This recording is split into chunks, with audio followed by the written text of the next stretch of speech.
لە دوای ڕێکەوتنی ئەمنی هەشتاکانی نێوانیان سەردانی ڕەجەب تایب ئەردۆغان سەرۆکۆماری تورکیا بۆ بەغدا و واژۆکردنی ڕێکەوتنامەی نوێی هەمەلایانە زەمینەی بۆ تێگەیشتنی گشتگیرتر بە تایبەت لە بواری ئاسایش و دژایەتی تیرۆر و پەرەپێدانی پەیوەندی ئابووری و بازرگانیەکانی نێوان عێراق و تورکیا خۆش کرد.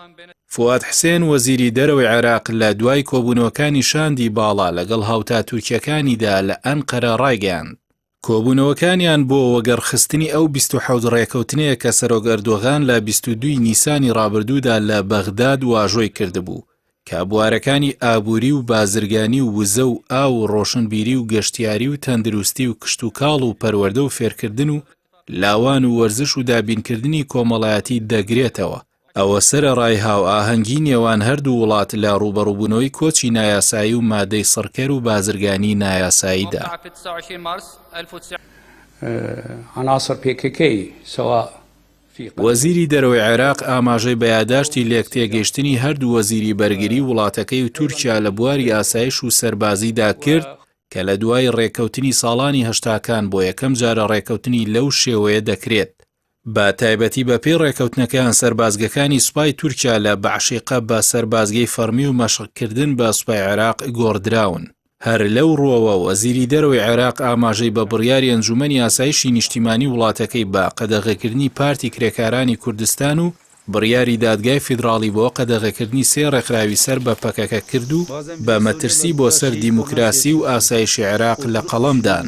بۆیە بوونیان لەسەر خاکی ئەم وڵاتەدا قبوڵ نەکراوە و لەلایەن خەڵکی عێراقەوە ڕەتکراوەیە.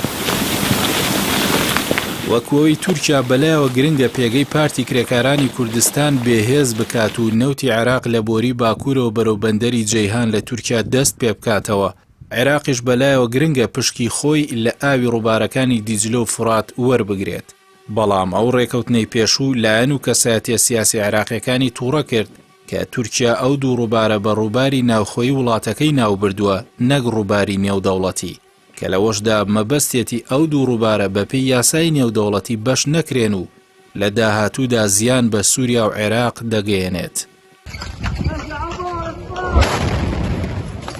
بەهۆی جەنگی قەوارەی زایۆنی لا کەرتی غەزە و زیاتربوونی هێزەکانی ئەمریکا وڵاتانی خۆراوا لە ناوچەکەدا هەریەک لە ئێران و تورکیا بۆ پاراستنی بوونیان لە داهاتووی گۆڕانکاریەکانی ناوچەکەدا گرنگی بە پێگەیان لە نێو عێراق و وڵاتانی ناوچەکەدا دەدەن.